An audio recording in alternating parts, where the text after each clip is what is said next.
Hello, everybody, and thank you so much. This is a real honor for me to be among so many amazing filmmakers and such talent. I'm very excited to get to know so many of you in this time. There's a bunch of credits up here. I am also a director and a director of photography, but I always think of myself as an editor first. I find that editing is the most cinematic craft, and editing to me is the language that everything else comes from and goes from in documentaries. So when I'm a director, I direct as if I'm an editor. And when I'm a director of photography, I shoot footage as an editor. So I always think back to editing. And I find that it helps me, especially in documentary, to make a better and more efficient film. Because unlike narrative fiction film, we can shoot and we can shoot and we can shoot until we have a mountain of footage, and we'll never finish it all. So if you think like an editor at every stage, you're actually making it easier to finish your film. Because many of you know, finishing a documentary is probably the hardest thing you can do. It can take years and years to finish a documentary. So again, I always think of the entire process as an editing process. And the directors that I work with when I'm an editor, and I'll speak as an editor now, they're all very aware of the editor as a collaborator, as a partner, not as a worker under them. They work together. And I love working with directors who understand this. When I direct, I don't edit my own film as the main editor. I try not to, because I don't think I'm the best judge if I'm a director of the material as an editor. So I try to separate those things. And even if I'm directing, I will resist being the editor. I don't want to be in there. I want to give it to somebody else. I'll come visit and I'll look, and there'll be new ideas I never thought of before. So that's the idea of the separation, but the partnership of editor and director, and I think it's very important in documentary to have that. The film that I'm going to show some clips from is a film called 20 Feet from Stardom. Some of you may have seen this film. I was talking to a few of you, and you had seen the film. 2014年的奥斯卡最佳纪录片。Sorry, just in Chinese. It was a really wonderful experience because, again, I was working with a director who understands editors. His name is Morgan Neville, and he's very, very smart about editing. So we had several editors on the film who worked together because it was such a large film, and we all talked all the time. We would have meetings where we all came together and discussed scenes and say, is this scene working? And if not, how do we make it better? And Morgan, the director, was very open and always listened to the editors whenever good ideas would come in. So this first scene was a product of editing and editing and editing again and again to make it as good a character piece as we could. This film is about 5 women who represent the craft of background singing. Singing not the star, but the people who sing behind the star. And the reason for this film was to understand that they are stars as well. Even though they're not the person in the spotlight, they're the ones who really make the music. And so the whole idea was each of these women was a different piece of that art. So every one of them had an important character to fulfill. The one I'm going to show you right now, her name is Mary Clayton, and her role in the film was as the brilliant, explosive rebel, the big voice. And this piece is in probably 2.5 minutes. I think it's only 2.5 minutes. She's going to tell you a story, but there's so much of her character in this story, and so much of it comes from simply editing her face. Watch her face and then watch the other faces in this story. And it's very simple, but very complex. because we worked on it for a very long time to make every moment be just right. So we'll do the Mary Clayton sings "Gimme Shelter," the Rolling Stones song.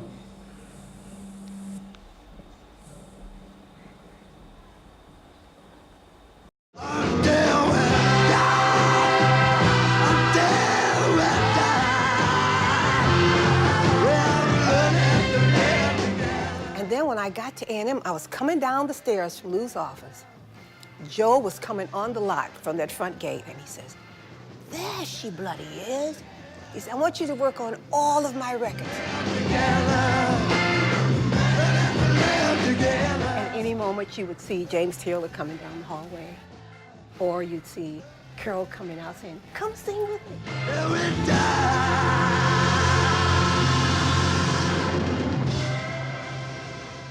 Let me in, honey, to my other home. Woo!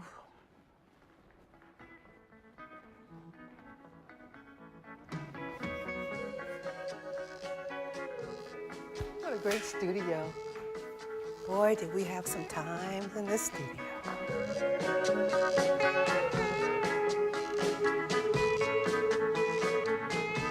So it was like very late at night, and I was very, a little pregnant. Had curlers and the whole thing in my head, getting ready to go to bed. And we got a call, "Mary, there's a group of guys in town called the Rolling Somebodies. And they're from England, and they need somebody that will sing with them." They picked me up with silk pajamas on, a mink coat, and a Chanel scarf on my head. We said it would be wonderful if a woman sang this part that I'd written about rape, murder, and all this. It was in the middle of the night, and we thought, well, we would love to have a woman sing this part. I didn't know her, and from Adam. Then she turned up in her curlers. She was in bed, and she got out of bed. And, it was a kind of raunchy part to sing. I said, "What? Rape, murder? It's just a shot away." I started to sing, "Oh, children, just a shot away, just a shot away," with Mick. She sings the lyrics right along me, and with a lot of personality, which is what was needed.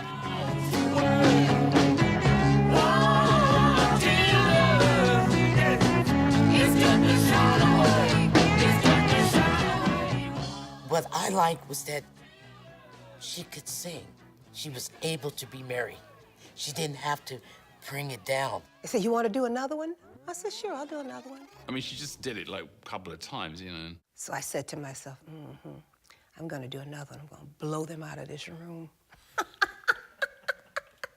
I went in again, and I did that pass on the part that says, "Rape, murder, just a shot away." So I had to go up another octave. Yeah. Rape, murder, it's just a shot away. It's just a shot away. Rape, murder, yeah. It's just a shot away. It's just a shot away. Rape, murder, it's just a shot away. It's just a shot away.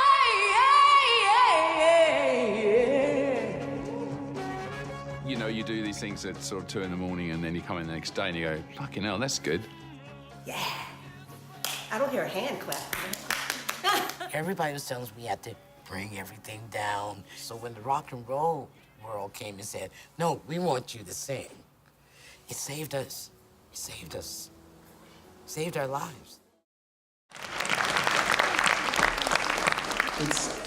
It's funny, when the film played at Sundance, this is the only scene in the middle of a documentary I've ever heard an audience applaud in the middle of a documentary film. So there was something really special about this scene.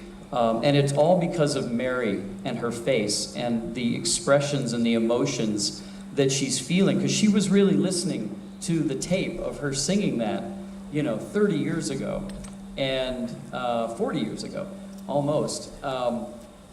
And we, as editors, we tried to use the very best moments of her listening to this tape, but sometimes we needed some more.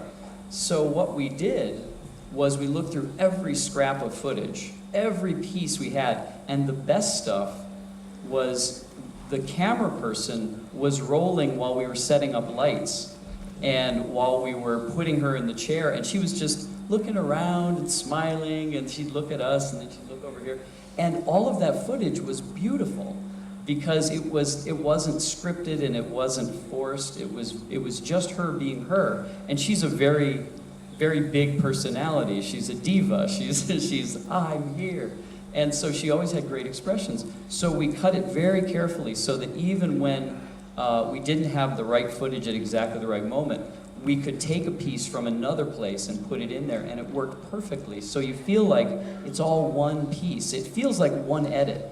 You don't really feel the cuts here. And the times we cut to Mick Jagger are the times when he's reacting and he breaks out in a smile at just the right moment when she hits that high note.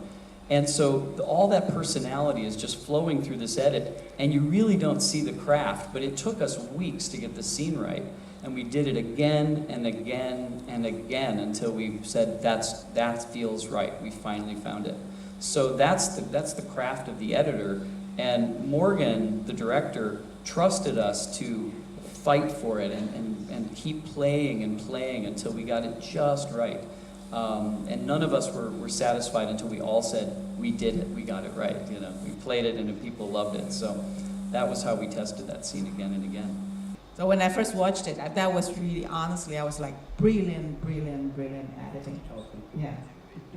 It was a lot of sweat. I mean, it took a lot of time to get it just right. And that's the patience that you need in the editing room, that you need the time for the scenes to find their breath and their length. And are they too long? Are they too short? Could they use one more shot? Are they too many cuts? You know, and you don't know until you've tried it a few times and gotten it wrong. So it's okay to be wrong a lot of times and then get it right up until the deadline, whenever that is, you know. Okay, this next scene is, again, a character scene of another character in 20 Feet. This is a woman named Darlene Love, who really is the star of the movie. She's the woman who should be a star, but every time in her career, somebody stopped her, or there was bad luck, or something happened to keep her from being a superstar. So we tell a story, and this next scene is only about 3 minutes long, but it tells the story of her at her very, very lowest point, when she's as far away from music as she's ever been, and how she comes back out of it. And we didn't have all this footage. We didn't have footage of her at her low point, and we didn't have footage of her coming back. But we decided we would make it artful, and we would interpret it. So we had a big meeting. We said, how are we going to make this story work? We had the story all finished. We knew the story, but we needed to illustrate it. And as editors, we said, go get us this and this and this and this, and we think we can build this. And Morgan was talking with us, the director was talking with us, and we said, oh, what if we did this? And then, oh, what if we did a Stanley Kubrick shot down the hallway, and we had this really strange shot with a really, really rich person's home. You'll see in a moment, that suggestion, they went and shot it, and it was perfect. So it was the editors, really, all three of us working together to suggest ideas to build this scene. And in the end, I think it came out really beautifully. So this is the scene, Darlene Love Reborn. We in the music industry, especially African American people, need to know our worth. We need to know, as women, we're important. And I think the breakdown is when a woman doesn't know who she is and she settles for less. Check out your worth, because you're worth more than that.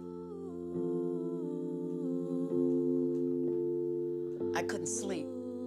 I was getting in such a depressed state. I called my mother and father, asked them if they would take care of my kids. And the most enjoyment I got back in those days was singing in church. That's the only place that I was actually singing during those times. The only thing I thought I could do and make a little money to survive, you know, I started cleaning houses. Not the great Darlene Love. She's not doing cleaning houses. I said, yes, the great Darlene Love is. She is cleaning houses. One particular Christmas, I was cleaning this lady's bathroom.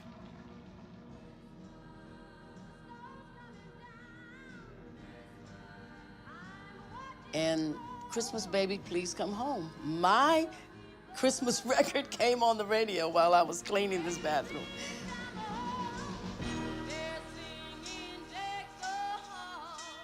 And I just looked up and just said, okay, all right, darling, this is not where you're supposed to be. You're supposed to be singing. There's a whole world out there who wants to hear you sing.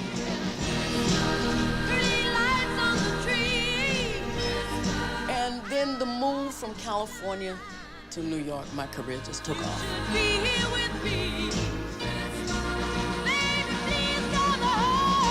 Nice to have you here. Everything okay with you? Everything is wonderful. Thanks for being here. Come back and sing it again next year. Of course. I hope you have a good holiday. I have to plan what I'm going to do. I have to take little jobs Bastard's got my daughters. just so you can keep your name out there. But if I didn't do those jobs, then nobody would really know who Darlene Love was. As a young person, I thought everybody could sing. When you start getting older, then you realize everyone is not a singer and that these are gifts. And you have to share and go out into the world.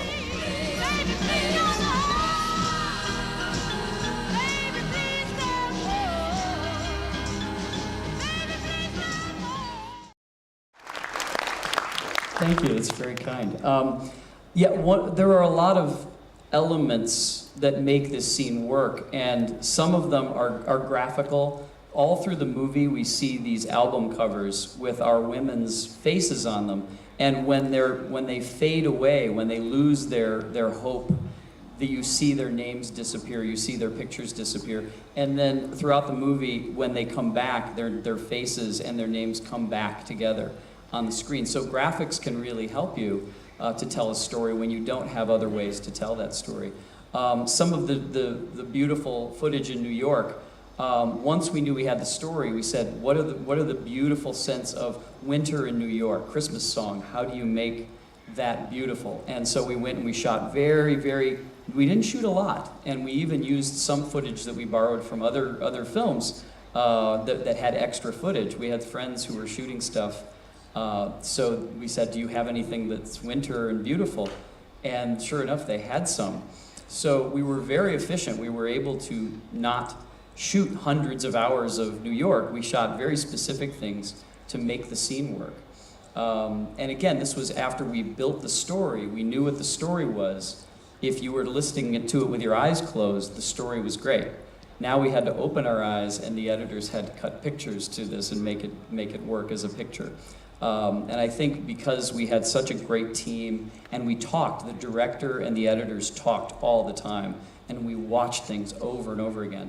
That's why I think the film succeeded so well. So that's just a little sample of some of the process that we go through when we edit these kind of documentaries. And this works for everything, for films about crisis, and for films about very, very humble things, films about big stars and people with no hope, all kinds of different stories.